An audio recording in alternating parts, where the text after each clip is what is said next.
Bonjour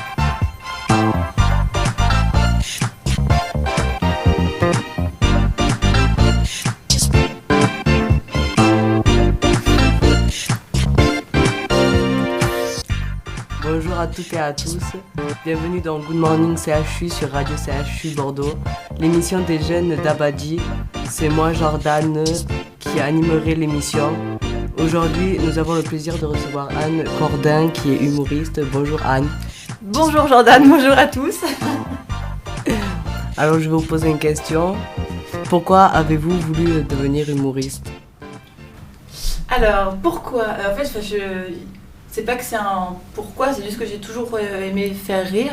Et en fait, j'adore l'écriture, c'est ma passion. J'écris toujours, même quand je suis dans le tram, tout le temps. Dès que j'observe quelque chose, j'écris. Et en fait, j'ai pas toujours voulu être humoriste, j'ai toujours voulu être comédienne. Et en fait, c'est venu un peu après. Mais par contre, j'ai toujours voulu faire un spectacle avec ma sœur. D'accord. Et votre famille est-elle fière de ce que vous faites ? Ouais, surtout ma mère, qui est très très fière et qui vient nous voir le plus souvent possible durant les spectacles. Et voilà, notre mère, elle va être très fière. Pendant votre enfance, entendez-vous bien avec votre sœur ? Oui. On était très, très proches, peut-être même trop, parce que quand on est jumelles, et donc du coup, je vais faire pleurer les gens, mais non, mais les gens ont tendance un peu à nous exclure, parce qu'on est toujours ensemble, et les gens ont tendance à penser qu'on n'a pas besoin d'eux, donc du coup, on était un petit peu à l'écart, mais on avait quand même des amis, mais bon, en tout cas, je m'entendais très très bien avec elle, ouais. Et depuis combien de temps faites-vous ce métier ? En fait, de leur comédienne, ça fait, on va dire, 10 ans que je suis comédienne et que j'en vis. Après, le spectacle, donc humoriste, j'en vis encore pas du tout, c'est que le début. Donc, on joue de temps en temps sur Bordeaux, on a joué au Festival d'Avignon cet été. Ça a bien marché, on était toujours complet. Et par contre, ça suffit pas pour en vivre encore d'humoriste. Mais j'espère, je touche du bois. Comment faites-vous pour organiser un spectacle ? Par rapport aux dates, il faut juste qu'on contacte la salle de spectacle. On leur dit oui, on aimerait jouer dans votre salle, est-ce que c'est possible ? Et soit la drôle de scène à Bordeaux, et ils commencent à nous connaître, donc c'est assez facile. Dès qu'il y a un créneau, ça va. Mais par contre, si on veut jouer par contre sur Paris ou dans d'autres salles en province, c'est un peu plus complexe. Il faut envoyer des dossiers de presse, des photos, des liens vidéo, voire même passer des auditions. Donc pour l'instant, on n'en est encore pas tout à fait là. On essaie de roder bien le spectacle sur Bordeaux et Avignon, et on essaiera de jouer à Paris ASAP, comme on dit. Comment gérez-vous votre stress ? Je n'ai pas de stress. Le quoi ? Non, je rigole. Alors oui, le stress, alors ce qui est bizarre, c'est que oui, ça vient vraiment juste avant de jouer, mais même en fait la journée. Voire même la veille, je suis en mode autiste, faut vraiment pas me parler. Je suis hyper concentrée sur le texte et tout. Même ma mère le sait, faut pas que je reçoive de coups de fil, tout me perturbe. Et surtout l'heure qui précède le spectacle, et ma sœur, on est pareil. J'ai pas envie de parler, on est très très très concentrés. On a le cœur qui bat à fond, on a plein de petits rituels, on a même des peluches et tout. C'est toujours pareil, on apporte tout. Et c'est un peu comme ça qu'on le gère. Mais par contre, une fois sur scène, au bout de 10 minutes, ça y est, ça part et on n'a plus le stress, on a envie d'être avec le public. Est-ce que parfois vous inversez les rôles pendant les sketchs ou des trucs En fait, alors je peux pas spoiler tout le spectacle, mais c'est un peu le principe du coup du spectacle, c'est que justement on joue un solo, donc un one-woman show, mais à deux. Donc on est tantôt une, tantôt deux, on sait jamais qui est qui, on est souvent deux, mais on fait des effets de miroir. Donc on fait tout pour faire en sorte que le spectateur ne sache pas qui est sur scène. D'accord. Mais il n'y a pas que ça, il y a encore d'autres choses, mais il faut venir voir le spectacle pour comprendre. D'accord. Et est-ce plus simple de jouer à deux ou tout seul ?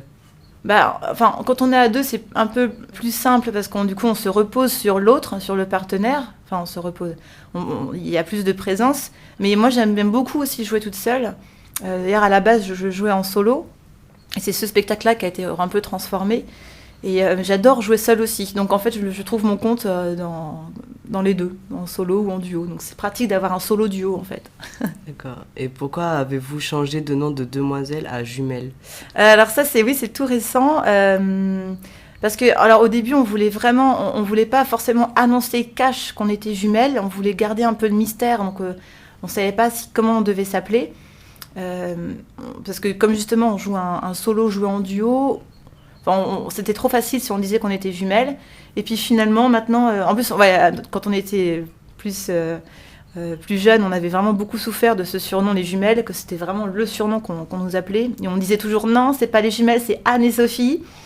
Et puis là finalement on commence à l'assumer et c'est vrai que à plein de niveaux, les jumelles finalement c'est plus simple, que c'est comme ça que tout le monde nous appelle de toute façon. Et puis voilà, ce sera plus simple à retenir et ouais, c'est plus simple. Est-ce que c'est vous deux qui écrivez les sketchs ou il n'y en a qu'une seule? Alors, on écrit, on met en scène toutes les deux. Et donc, comme je te disais, il y a certains sketchs que je jouais toute seule avant, mais qu'on a vraiment réadaptés à deux. Donc, on peut dire qu'on écrit toutes les deux quand même. Est-ce que les gens vous reconnaissent parfois dans la rue quand vous marchez? Oui, ça arrive, sur Bordeaux surtout. Oui, ça arrive de temps en temps, donc ça c'est assez cool. Ouais. Mais du coup, ils ne savent pas qui est qui. S'ils me croisent toute seule, ils ne savent pas si c'est Anne ou si c'est Sophie. Et votre nouveau spectacle, Les Jumelles, parlera de quoi? Le prochain spectacle, c'est le même en fait, c'est le même spectacle qu'on joue. Et par contre, on a un second spectacle. Oui. Mais comment tu es au courant? Non, en fait, on a un second spectacle qu'on prépare, mais on sait pas trop, ça parlera de pas mal de choses. On essaie nous-mêmes, c'est encore un peu flou. On a tout écrit, mais il n'y a pas vraiment de sujet. C'est un peu comme le spectacle des jumelles, donc Enseignement les demoiselles. Il n'y a pas vraiment de sujet, c'est un peu tout. Il y a pas mal de choses. C'est un peu vague, en fait, faut venir pour comprendre. Avez-vous des anecdotes sur le fait que vous soyez jumelles? J'en ai plein. On en a, ouais, t'en veux une? Oui. Il y a plein d'anecdotes. C'est vrai que c'est des choses qu'on parle aussi dans le spectacle. Par exemple, celle qu'on raconte souvent, c'est quand on était donc ado, on avait des dents de sagesse. Donc moi j'en avais 3 et et ma sœur en avait que 2. Et donc quand on s'est fait anesthésier toutes les 2 pour pouvoir les enlever, donc moi 2 direct et ma sœur aussi 2. Et comme ça, en anesthésie, on a gonflé comme des hamsters avec la piqûre. Et donc 2 semaines après, donc moi j'enlève toute seule ma dent, ma 3e dent, et donc Sophie n'en avait plus. Et en fait, c'est elle qui a enflé, alors que moi j'ai pas enflé. Donc du coup, elle m'en voulait beaucoup qu'elle ressemble à un hamster alors qu'elle avait rien fait. Et moi c'est moi qui ai eu l'anesthésie, c'est elle qui avait eu la tête de hamster. On a plein de trucs comme ça, ouais. Avez-vous des influences parmi les autres humoristes? J'ai pas une personne que je peux dire oui, telle personne m'a influencée, mais par contre j'ai beaucoup d'humoristes que j'aime beaucoup. Donc en plus connu, j'adore Florence Foresti, mais c'est pas elle non plus qui m'inspire. Mais après j'en aime beaucoup, j'adore Baptiste Le Caplin, Alex Lutz, Verino, tout ça. Mais je peux pas dire qu'ils m'influencent, mais en tout cas je les aime beaucoup et j'aimerais en arriver comme eux. Et quel est votre projet futur? Alors, mon projet futur, c'est surtout en fait de se mettre à fond dans les jumelles, dans ce spectacle, de le faire tourner un maximum. Et là, le gros projet, c'est d'aller jouer à Paris. Voilà. Et pourquoi pas à LA et all around the world. Peut-on vous suivre sur les réseaux sociaux? Oui, alors on a une page Facebook. Alors on a non seulement une page amis, mais qu'on est en train de transformer en page fan. Donc c'est tout simplement, dans la page fan, c'est Les Jumelles Anne et Sophie, humoristes. Et voilà, on va bientôt aussi créer une chaîne YouTube. On aimerait faire aussi des vidéos, et avec plusieurs vidéos humoristiques. Donc voilà, mais c'est pas encore. Bon, ce sera sûrement une page YouTube avec les jumelles, mais on sait pas encore. Mais sinon, Facebook. Quelle est votre prochaine date de spectacle? Alors c'est dans une quinzaine de jours, c'est le samedi 25 février à la Drôle de Scène. C'est un café-théâtre au Chartron, c'est 39 rue Paul Verlaine.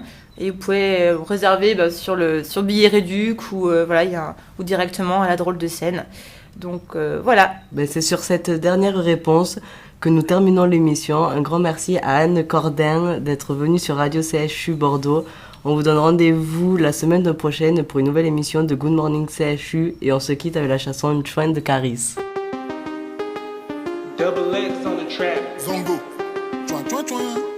Chouin, chouin, chouin. La Gola c'est peut-être une fille bien, mais on préfère les tchouins, tchouins, tchouins. La Gola c'est peut-être une fille bien, mais on préfère les tchouins, tchouins, tchouins. Elle veut le boutin d'un tchouin, elle veut mon boussin, ça, tchouin. Vrai ou faux, ça, ça.